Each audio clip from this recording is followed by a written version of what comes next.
poucos minutos mais. Caro presidente em exercício, senador Jaime Campos e pesados colegas, eu trago um tema e procuro resumir, naturalmente, em função da reunião que houve no dia de ontem em Florianópolis, do CODESUL, os estados do Rio Grande do Sul, Santa Catarina, o Paraná e o Mato Grosso do Sul. E dentre os diversos temas que lá foram debatidos, um deles foi a falta de insumos, e um dos insumos é a falta de gás. A grande iminência na região sul de nós estamos enfrentando já esse. E aí o que é que vem em mente? E o que é que se reclamou? E o que é que se colocou? E, embora os diversos avisos, as diversas ponderações, não de hoje, não de ontem, chegou-se à conclusão de que há uma espécie de um racionamento no planejamento mais prudencial. Houve um racionamento em planejar essas questões, e eu diria, porque em relação à Copa, em relação à FIFA, em relação a isso, há muitas preocupações. E essa questão também, embora as advertências, e vem acontecendo isso, está aí o drama agora. O racionamento de planejamento, infelizmente, é uma prática ainda comum quando se trata das necessidades fundamentais para o crescimento econômico, produz efeitos desastrosos. Nossa infraestrutura logística é sofrível, com estradas muitas vezes precárias, ausência quase absoluta de uma rede ferroviária, além de portos e aeroportos sobrecarregados. A carga tributária, que alcança escorchantes 36% do PIB, penaliza empreendedores e consumidores. Como se tudo isso não bastasse, nossa matriz energética dá sinais claros de esgotamento, impondo barreiras intransponíveis ao crescimento de médio e longo prazo. Ontem, como disse no início, em reunião do CODESUL, foi feito um preocupante relato da falta de gás natural para as indústrias da região. Em Santa Catarina, por exemplo, o volume disponibilizado pela Petrobras já não é suficiente. De acordo com o empresário Glauco Corte, que é o presidente da Federação das Indústrias do meu estado, já existem investimentos que estão sendo inibidos por falta do insumo. Ele lembra que, se algo não for feito em curto prazo, haverá um impacto negativo não só no investimento, como na geração de emprego e renda da região. O presidente da SC Gás, no meu estado, companhia responsável pela distribuição no estado, afirma que há uma lista de 60 empresas esperando pelo aumento da oferta do combustível para serem atendidas.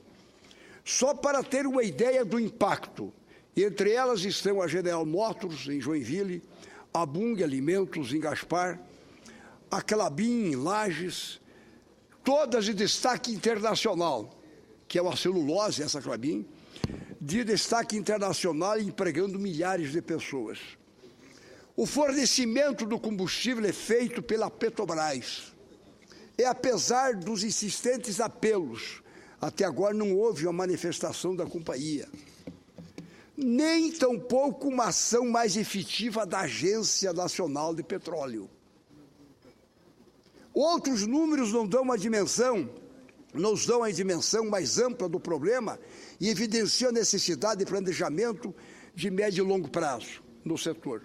Se hoje já não é possível suprir a demanda, a previsão é que, daqui a 6 anos, em 2019, as indústrias precisem de 2,9 milhões de metros cúbicos ao dia, e que vale dizer que é 45% a mais do previsto em contrato pela Petrobras até esta data. Até aquela data, se ficar como está, vai faltar 45% do que é hoje, praticamente 3 milhões de metros cúbicos dia. Veja bem onde é que está o nosso planejamento. Segundo estimativas da Fiesc, caso o fornecimento de gás natural continue no mesmo patamar, os setores cerâmico e químico vão deixar de crescer 50% até 2020. Os setores têxtil e de siderurgia e metalurgia, 25%. E o de papel, celulose, alimentos e bebidas, 10%. Todos sabemos quais as consequências disso. Atraso no crescimento e, inevitavelmente, demissões no setor, não desejadas por ninguém, pois note o paradoxo absurdo, senhor presidente, caros colegas. Por falta de planejamento e ação governamental na oferta energética, senadora Vanessa, os empresários são impedidos de crescer e serão forçados, inclusive, a demitir. Ontem debateu-se isso muito forte, senador Suplicy, lá no meu estado. Inclusive, estão começando a demitir por falta do insumo, que é o gás. Vossa Excelência... E ao demitir, em seguida, além de pagar uma multa rescisória de 40% sobre o saldo do fundo de garantia do trabalhador, que tem que pagar, o empresário não quer demitir, ele quer crescer, mas é obrigado, ele não tem como, porque se não receber o insumo que a Petrobras distribui, se isso não vem por falta do gás, ainda, além dos 40% terá que pagar de multa, vai ter que pagar, se continuar como está, se é o desejo do governo agora, de pagar mais 10%, além dos 40%, mais 10%, quer dizer, mais um encargo ainda. Aí está deixando todo mundo louco. Assim é impossível empreender no país, nobres colegas. Aí não tem jeito. Quer dizer, está criando um desconforto muito forte. Como poderemos encarar o setor produtivo se permitirmos que o governo mantenha essa multa, mais um entrave que apenas penaliza o empreendedor e nos traz benefícios diretos e não traz benefícios diretos aos trabalhadores? Como é que vamos encarar isso? No setor público, nós sabemos que no setor público, mesmo que haja automatização, mesmo que haja, por exemplo, com a automatização, podia até sobrar funcionários, mas como são efetivos, não há demissão. E a carga se mantém, e quem mantém, naturalmente, é o povo, é o orçamento, é através dos impostos, mantém mesmo, porque para demitir é difícil, é efetivo, mas no setor privado é diferente. Aí paga-se a multa de 40%, quando não é a vontade dele, mas é o jeito, e ainda tem que pagar mais 10%, segundo o que está se debatendo agora, vai para 50%, e esses 10% diz que não vai para o trabalhador. Mas eu, em relação ao combustível, eu ouço com muita honra a parte da Vossa Excelência, senadora Vanessa Granotino. Muito obrigada, nobre senador. Primeiro eu quero cumprimentar pelo pronunciamento e dizer que Vossa Excelência vem à tribuna trazer uma preocupação de seu estado, Santa Catarina, que, aliás, foi o estado que nasci, que deixei muito nova para viver no Amazonas, e hoje me considero uma catarinense amazonense. Mas essa preocupação não é só de Santa Catarina, essa é a preocupação do Brasil inteiro, nobre senador. Eu vivo na região, a Amazônia, que tem a maior capacidade de geração de energia hidráulica. E, exatamente pensando nisso, é que o governo vem desenvolvendo projetos grandiosos, como as hidrelétricas do Madeira, como a duplicação de Tucuruí, como a hidrelétrica de Belo Monte. Entretanto, os problemas ambientais que a gente enfrenta, o país enfrenta, são de difíceis soluções. Eu acho que nós temos que buscar, porque planejamento, senador Cacildo, eu acho até que tem. O que nós precisamos fazer é determinar prazos. Não estou aqui querendo dizer que licenças têm que ser dadas a qualquer custo, não. Mas que haja prazos para que a gente não sofra o que nós estamos sofrendo hoje. Não é? Santa Catarina deixando de se expandir o setor produtivo por falta de oferecimento de gás natural. Isso não acontece só lá, isso acontece em todas as regiões do país. Nós lutamos durante mais de 10 anos para conseguir um gasoduto em Manaus.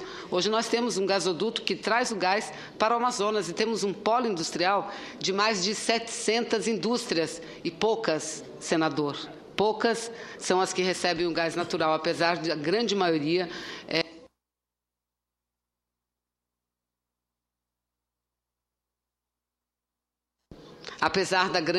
pleitear esse direito. Então, quero cumprimentar Vossa Excelência.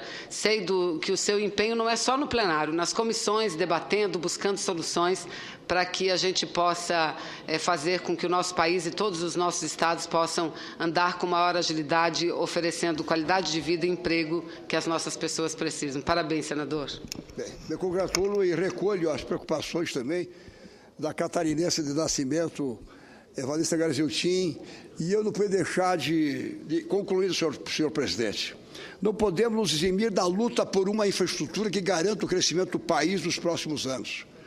Apesar de ser uma atribuição precípua do Poder Executivo, é dever do parlamentar cobrar e exigir mudanças. Repito o que disse no começo. Devemos economizar os gastos públicos, mas não podemos racionar planejamento de médio e longo prazo.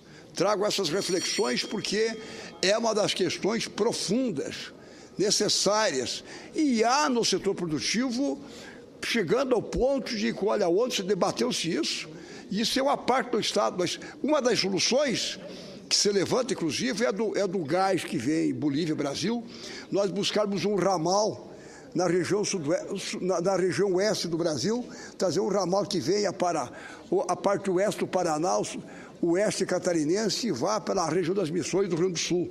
Precisamos buscar alternativas. E eu diria que há uma espécie de racionamento no planejamento. Nós temos que buscar isso.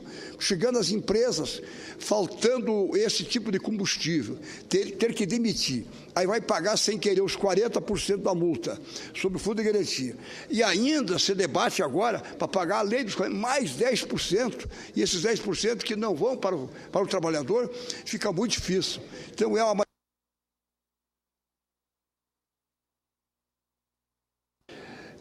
Jaime Campos, agradecendo a tolerância de Vossa Excelência e também agradecendo o senador Eduardo Suplicy, que na permuta que nós fizemos, eu pude fazer essa exposição agora para atender um outro compromisso e ele poderá vir aqui para fazer a exposição que ele pretende, porque esteve numa reunião até há pouco do Mercosul. São essas considerações, senhor presidente, nobres colegas, que não podia deixar de fazer na tarde de hoje. Muito obrigado.